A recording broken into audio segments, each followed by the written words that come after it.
Hello students, good morning. My name is Lakshmi. I am a physics lecturer.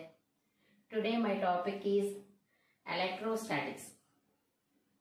In this chapter we gain 4 marks. ఈ chapter నుంచి మనకి 4 marks question ఒకటి వస్తుంది. Electrostatics. Here electro means charge. Electro means charge. Statics means at rest. Statics means at rest. మనకి electrostatics అంటే electro means charge, statics means at rest. Another name of electrostatics is static electricity. ఈ electrostatics కి ఇంకొక పేరు ఉంది, దాన్ని static electricity అంటారు. The basic definition of electrostatics is it is the branch of physics which deals with the study of charges at rest. మనకి electrostatics అనేది physics లో ఒక బ్రాంచ్ అన్నమాట. ఈ ఎలక్ట్రోస్టాటిక్స్ లో చార్జెస్ రెస్ట్ లో ఉన్నప్పుడు అవి ఎలా బిహేవ్ చేస్తాయి, వాటి యొక్క ప్రాపర్టీస్ ఏంటి, అవి ఎలా ప్రొడ్యూస్ అవుతాయి, వాటి నుంచి ఎలక్ట్రిక్ ఫీల్డ్స్ అనేవి ఎలా ప్రొడ్యూస్ అవుతాయి, ఇవన్నీ కూడా మనం ఎలక్ట్రోస్టాటిక్స్ లో చూస్తాం. అయితే ఈ ఎలక్ట్రోస్టాటిక్స్ లో మనం మెయిన్ గా తెలుసుకోవాల్సిన 4 టాపిక్స్ ఉన్నాయి. ఫస్ట్ వన్ వచ్చేసి electric charge.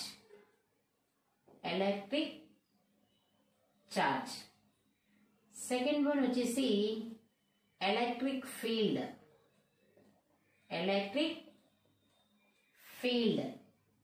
Next third one వచ్చేసి ఎలక్ట్రిక్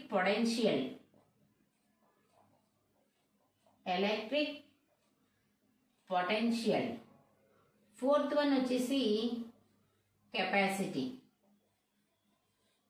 ఈ 4 కూడా మనకి ఎలక్ట్రోస్టాటిక్స్ లో వీటి గురించి మనం బ్రీఫ్ గా డిస్కస్ చేద్దాం. అయితే ఫస్ట్ మనం తెలుసుకోవాల్సింది ఏంటంటే ఎలక్ట్రిక్ చార్జ్ లేదా చార్జ్. ఎలక్ట్రిక్ చార్జ్ అంటే ఏంటో చూద్దాం. అయితే ఎలక్ట్రిక్ చార్జ్ అంటే ఒక డెఫినిషన్ ఉంది, ఏంటంటే it is the property of matter or substance.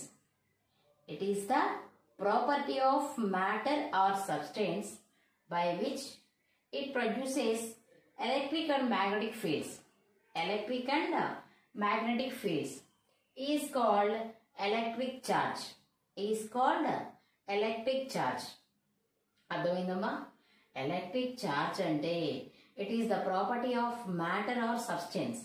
మనం ఏదైనా మ్యాటర్ కానీ సబ్స్టెన్స్ కానీ తీసుకున్నప్పుడు వాటికి ఉండే ఒక ప్రాపర్టీ అన్నమాట. ఈ ప్రాపర్టీ వల్ల ఏమవుతుందంటే మనకి ఎలక్ట్రిక్ మ్యాగ్నెటిక్ ఫీల్డ్స్ అనేవి ప్రొడ్యూస్ అవుతాయి. మీకు ఇది ఇంకా బ్రీఫ్ గా చెప్పాలంటే ఫర్ ఎగ్జాంపుల్ కి అందరికీ తెలుసు ఏంటి, మ్యాటర్ కానీ ఎనీ మ్యాటర్ ఆర్ సబ్స్టెన్స్, ఏదైనా ఒక మ్యాటర్ కానీ సబ్స్టెన్స్ కానీ ఎగ్జిస్ట్ అవ్వాలి అంటే కంపల్సరీ ఆటమ్స్ కావాలి. ఏం కావాలి? ఆటమ్స్ కావాలి. ఫర్ ఎగ్జాంపుల్ కి ఒక ఆటమ్ తీసుకోండి. Consider an atom. In this atom, at its center, nucleus is present. In this nucleus, protons and neutrons are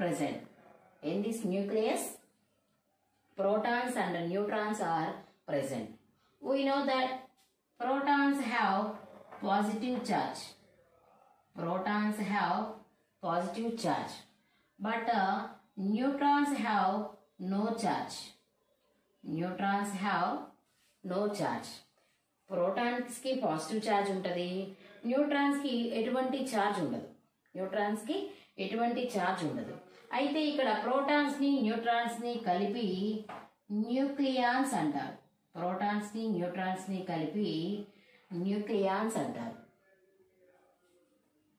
We know that outside the nucleus, electrons are revolving. Outside the nucleus, electrons are revolving. Okay, Namma? Consider an atom. In this atom, at its center, nucleus is present.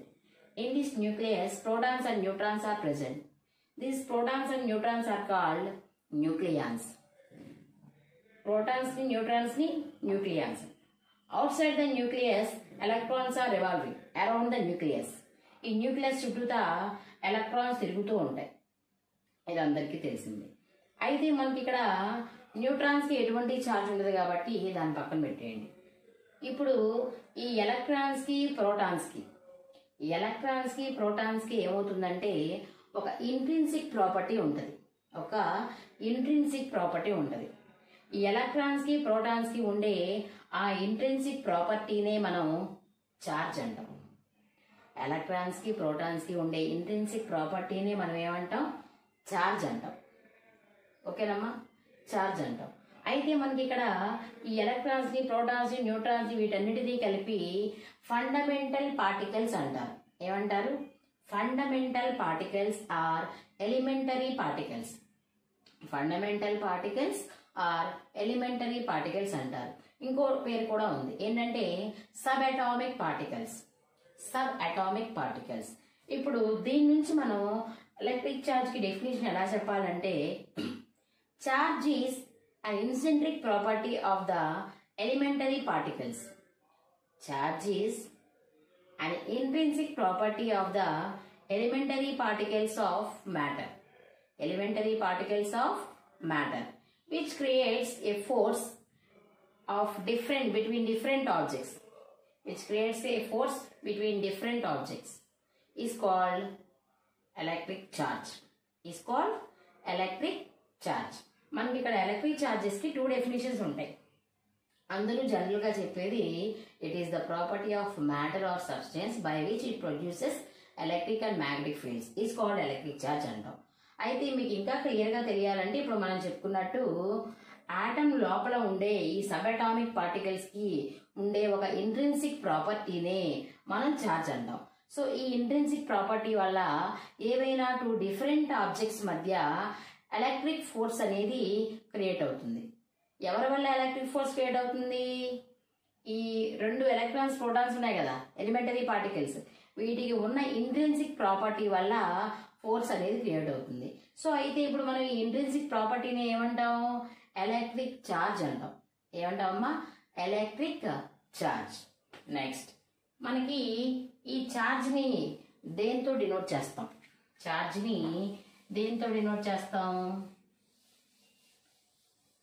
For ఎగ్జాంపుల్కి mass తీసుకోండి, అందరికీ తెలుసు. మాస్ని ఎంతో denote చేస్తాం. అదేవిధంగా లెంత్ని ఎల్తో denote చేస్తాం. అదేవిధంగా మనం ఛార్జ్ని క్యాపిటల్ క్యూతో కానీ స్మాల్ క్యూతో కానీ డినోట్ చేస్తాం. Electric charge is denoted by capital q or small q. కొన్ని సిచ్యువేషన్స్లో క్యాపిటల్ క్యూ రాస్తాం, కొన్ని సిచ్యువేషన్స్లో స్మాల్ క్యూ రాస్తాం. నెక్స్ట్ ఇంకోటి ఏంటంటే, మీ అందరికీ తెలుసు, మాస్ వెక్టారా స్కేలార్, లెంత్ స్కేలార్. జనరల్గా ఏ ఫిజికల్ క్వాంటిటీస్ అయినా కూడా మనకి 2 టైప్స్ డివైడ్ చేశారు, వెక్టార్ ఆర్ స్కేలార్. ఉంటే అది వెక్టార్ అయి ఉండాలి లేదా స్కేలార్ అయి ఉండాలి. అయితే మళ్ళీ మనకి ఇక్కడ వెక్టార్కి స్కేలార్కి డిఫరెన్స్ ఏంటి?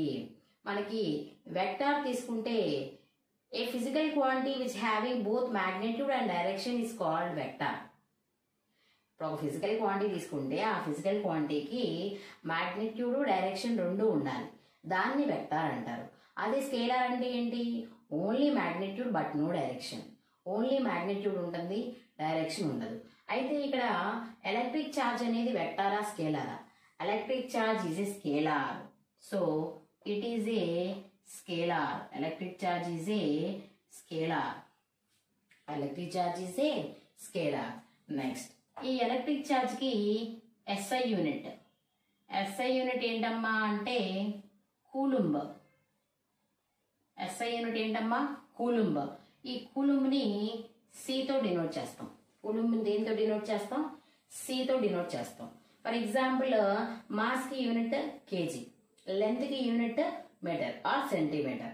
అదేవిధంగా మనం ఛార్జ్ని మెజర్ చేయాలి అంటే కూలుమ్స్లో మెజర్ చేయాలి. Next one, charge of the electron ఎప్పుడు ఎంత ఉంటుంది? E is equal to 1.6 into 10⁻⁻19 coulombs. Charge of the electron E is equal to 1.6 into 10⁻⁻19 coulombs. మనకి ఇది సెకండ్ ఇయర్ లో చాలా సార్లు యూజ్ చేస్తాం ఈ వాల్యూ. సో ఇది కంపల్సరీ మీరు గుర్తుపెట్టుకోవాలి. E is equal to charge of the electron E is equal to 1.6 into 10⁻⁻19 coulombs. ఇది ఏంటంటే ఛార్జ్ గురించి. నెక్స్ట్ మనకి ఈ ఛార్జెస్ అనేవి 2 టైప్స్ ఉంటాయమ్మా. ఛార్జెస్ అనేవి 2 టైప్స్ ఉంటాయి. ఆ 2 టైప్స్ ఏంటంటే ఫస్ట్ వన్ వచ్చేసి positive charge.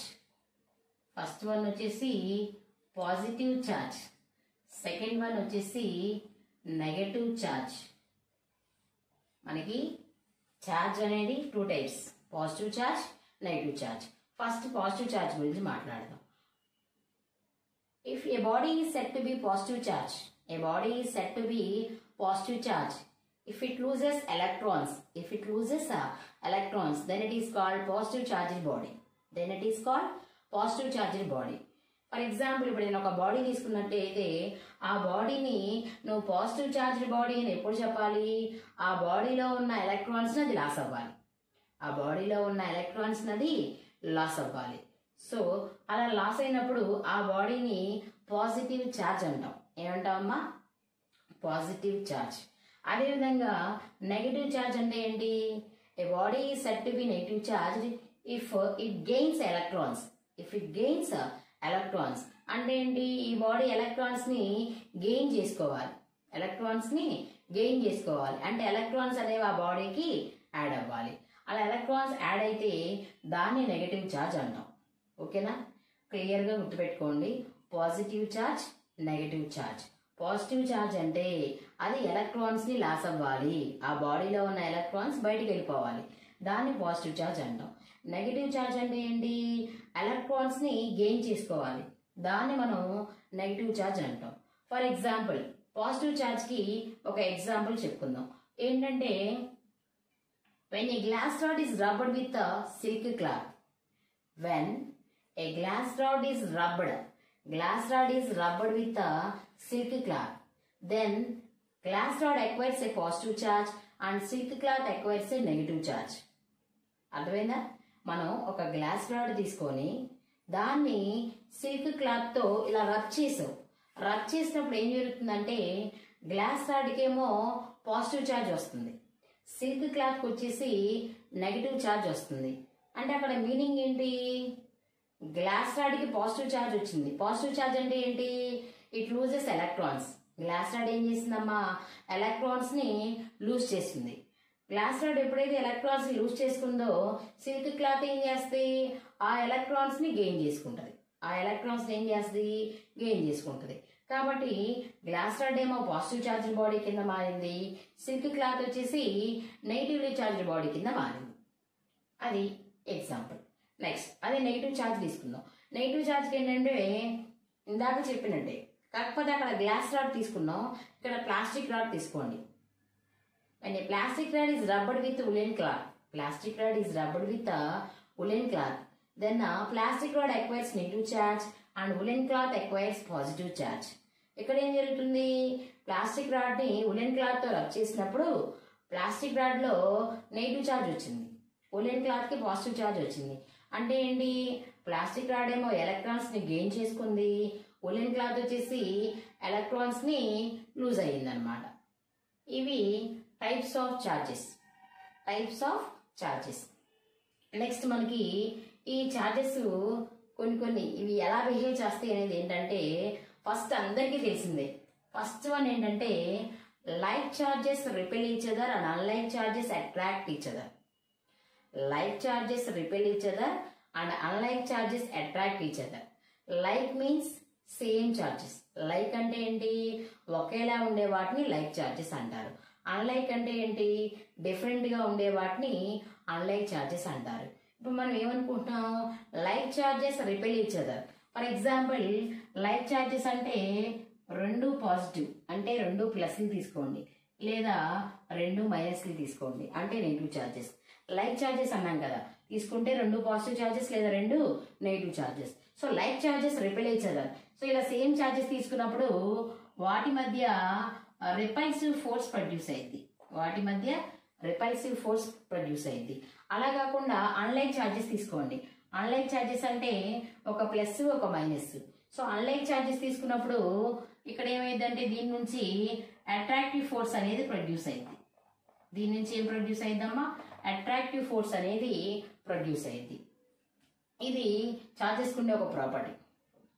Like charges repel each other and unlike charges attract each other. బాగా గుర్తుపెట్టుకోండి, రెండు సేమ్ ఛార్జెస్ అయితే వాటి మధ్య రిపల్సివ్ ఫోర్స్ ఉంటుంది.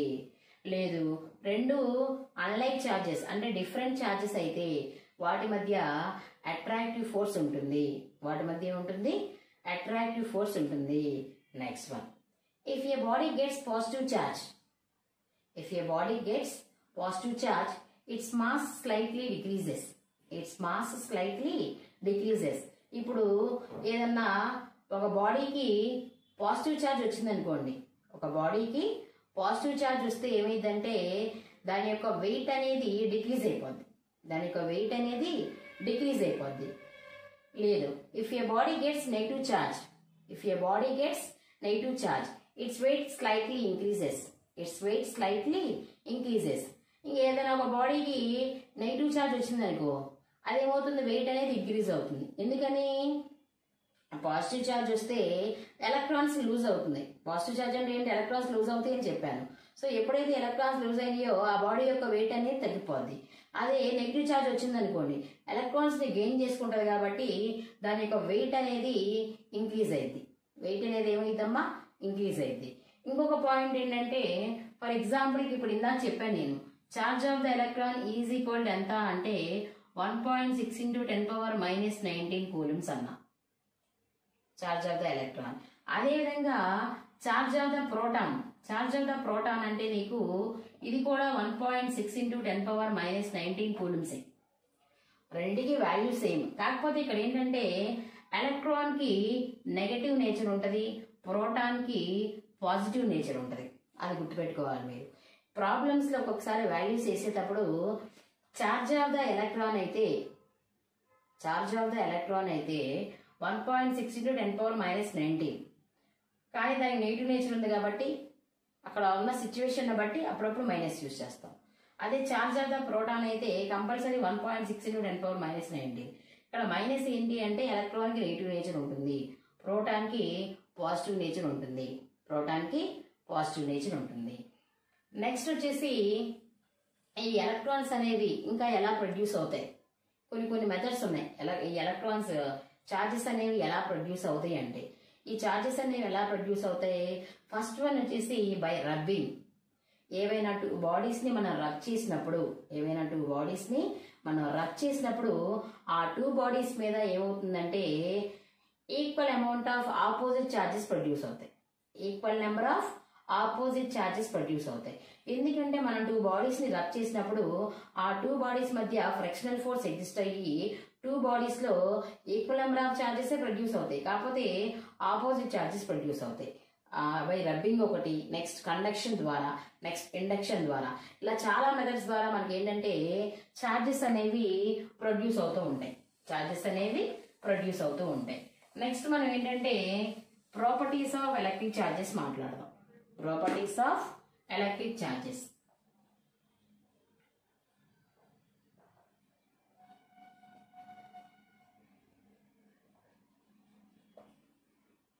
Properties of electric charges.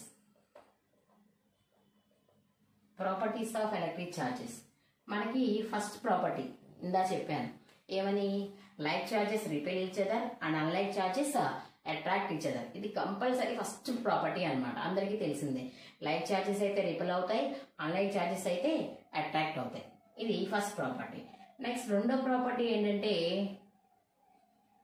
Additive property. రెండో ప్రాపర్టీ ఏంటమ్మా? Additive property. రెండో property additive property.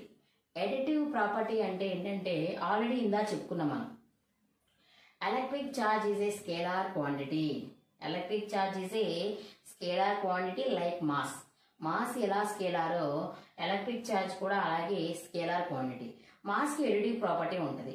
So charge కూడా ఏంటంటే ఎడిటివ్ ప్రాపర్టీ ఉంటుంది. సో ఎడిటివ్ ప్రాపర్టీ అంటే మీకు ఈజీగా ఎలా చెప్పాలంటే, ఫర్ ఎగ్జాంపుల్కి ఒక ఎక్స్టెండెడ్ ఆబ్జెక్ట్ తీసుకోండి. ఈ ఎక్స్టెండెడ్ ఆబ్జెక్ట్లో లేదా ఎక్స్టెండెడ్ బాడీ అనుకోండి, నెంబర్ ఆఫ్ పార్టికల్స్ ఉంటాయి. ఎక్స్టెండెడ్ ఆబ్జెక్ట్లో నెంబర్ ఆఫ్ పార్టికల్స్ ఉంటాయి. ఇప్పుడు ఈ బాడీకి టోటల్ మాస్ చెప్పాలి. చెప్పాలంటే the total mass of the extended body is equal to the algebraic some of the individual masses of the particles. అంటే ఏంటంటే ఈ లోపల ఉన్న ప్రతి పార్టికల్కి ఎంతో కొంత మాస్ ఉంటుందిగా. ఈ పార్టికల్స్ అన్నిటి యొక్క మాస్ని యాడ్ చేస్తే వచ్చేదే total mass of the extended body.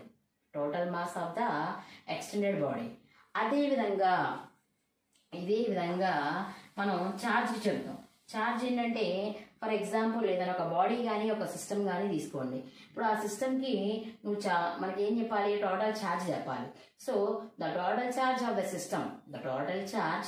The system is equal to the algebraic some of the individual charges of the particles. ఓకేనా, అర్థమైందా?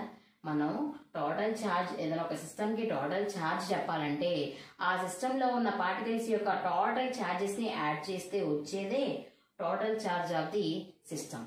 This is the additive property. ఇదేంటమ్మా, అడిటివ్ ప్రాపర్టీ. నెక్స్ట్ వన్, మూడోది వచ్చేసి quantization of charge. మూడోది ఏంటి, quantization of charge. Quantization of charge అంటే మనం చూస్తూ ఉంటాం.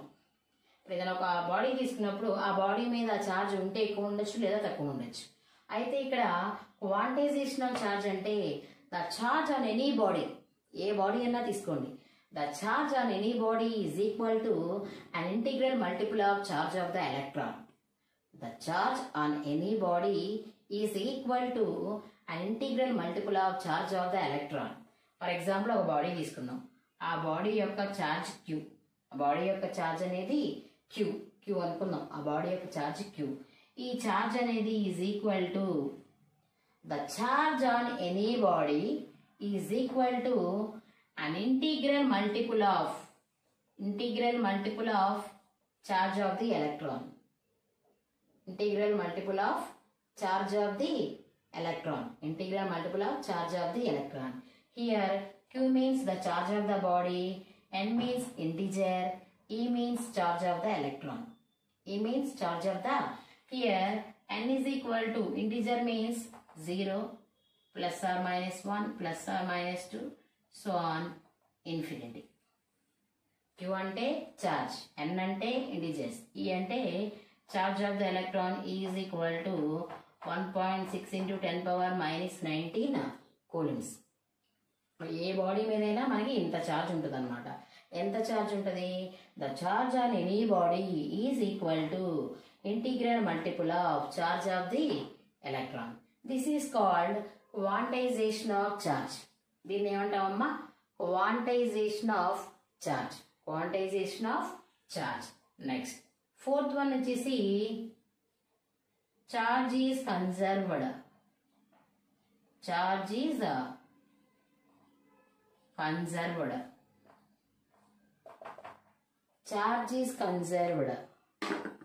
We know that conserved means constant. Already first year lo chadukune untaru. Conservation of momentum, conservation of mass, conservation of energy. Collisions lo before collision, after collision, momentum is constant అంటాం. అదే విధంగా ఇక్కడ మనం ఏం చెప్తున్నాం అంటే చార్జ్ ఈజ్ కన్జర్వ్డ్ అన్నా. అంటే చార్జ్ ఎప్పుడు కూడా కాన్స్టెంట్ గా ఉంటుంది. చార్జ్ ఎప్పుడు కూడా ఎలా ఉంటుందమ్మా? కాన్స్టెంట్ గా ఉంటుంది. అంటే మీనింగ్ ఏంటంటే charge can be transferred from one body to another body. Charge అనేది ఎప్పుడూ కూడా ఒక బాడీ నుంచి ఇంకో బాడీకి ట్రాన్స్ఫరేషన్ జరిగింది, ఒక బాడీ నుంచి ఇంకో బాడీకి ట్రాన్స్ఫర్ అయ్యింది. But it cannot be created or destroyed. మనం ఛార్జ్ని క్రియేట్ చేయడం కానీ దాన్ని డిస్ట్రాయ్ చేయడం కానీ చేయలేం. ఎప్పుడూ కూడా ఛార్జ్ అనేది ఒక బాడీ నుంచి ఇంకో బాడీకి ట్రాన్స్ఫరేషన్ జరిగింది. కాబట్టి charge is always constant. For example చెప్పుకుందాం, ఛార్జ్ ఎలా కాన్స్టెంట్ అంటే ఆల్రెడీ ఇందాక నేను చెప్పాను ఏంటంటే, when a glass rod is rubbed with silk cloth, then the glass rod develops positive charge and silk cloth develops same amount of negative charge. Glass rod తీసుకొని దాన్ని silk cloth తో నువ్వు rub చేసినప్పుడు glass rod మీద positive charge వస్తుంది. Positive charge వచ్చిన తర్వాత silk cloth మీద ఇక్కడ ఎన్ని పాజిటివ్ ఛార్జెస్ ఫామ్ అయినాయి, ఇక్కడ అన్ని నెగిటివ్ ఛార్జెస్ ఫామ్ అవుతాయి. ఇప్పుడు total charge of the glass rod and silk cloth ఎంత? ఫర్ ఎగ్జాంపుల్ ఇక్కడ 4 పాజిటివ్ ఛార్జెస్ ఉన్నాయి అనుకోండి, ఇక్కడ 4 నెగిటివ్ ఛార్జెస్ ఉంటాయి. ఇప్పుడు total charge of the glass rod and silk cloth ఎంత అంటే 0. అంటే బిఫోర్ రబ్బింగ్ ఎంత ఉందో అంతే వచ్చేసింది. So charge is always constant. So constant means conserved. ఓకేనమ్మా. ఇవన్నీ ఏంటంటే ఈ ఎలక్ట్రిక్ ఛార్జెస్ యొక్క ప్రాపర్టీస్. మనం ఇప్పటివరకు ఏమేమి చెప్పుకున్నాం? స్టార్టింగ్ ఎలక్ట్రోస్టాటిక్స్ అంటే electro means charge, statics means rest. Charges rest లో ఉన్నప్పుడు వాటి నుంచి ఎలక్ట్రిక్ ఫీల్డ్స్ ఎలా ప్రొడ్యూస్ అవుతాయి, ఆ ఛార్జెస్ యొక్క ప్రాపర్టీస్ ఏంటి, వాటి యొక్క బిహేవియర్ ఏంటి, ఇవన్నీ కూడా మనం ఈ లెసన్ లో తెలుసుకుంటాం. అయితే మనం ఇప్పటి వరకు చెప్పుకుంది ఎలక్ట్రోస్టాటిక్స్, దాని definition, next electric charge definition, charge ఎలా ప్రొడ్యూస్ అవుతుందని చెప్పుకున్నాం. నెక్స్ట్ వచ్చేసి ఆ ఛార్జెస్ ఉండే ప్రాపర్టీస్ చెప్పుకున్నాం. ఇదంతా కూడా ఏంటంటే జస్ట్ ఇంట్రొడక్షన్, ఎలక్ట్రోస్టాటిక్స్ లో ఇంట్రొడక్షన్. సో ఇంట్రొడక్షన్ తెలిస్తే మనం లెసన్లోకి ఎంటర్ అయిపోవచ్చు. ఓకేనా? ప్రస్తుతానికి ఇంతవరకు ఒకసారి మీరు అబ్జర్వ్ చేయండి. ఓకేమ్మా? Thank you so much.